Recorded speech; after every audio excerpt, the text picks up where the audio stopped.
How to activate Spirit Airlines credit card.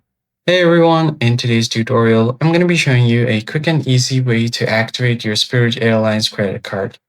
For that, you first have to open up your web browser and go to the search bar. Simply search for Spirit Airlines,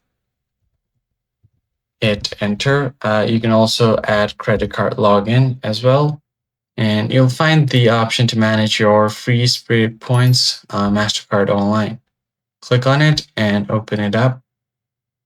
Now you can log into your account from there. If not, you can just connect. If your card is connected to Bank of America, you can use that to log into your card. And once you're here for your free Spirit card, you can just click on Apply Now if you haven't already. But if you have already applied for it, you could just go ahead and log into your Bank of America.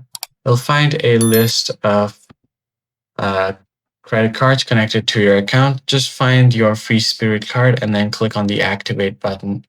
And that's about it. If you found the tutorial helpful, be sure to hit the like button down below and subscribe to our channel. And I'll catch you guys on the next one.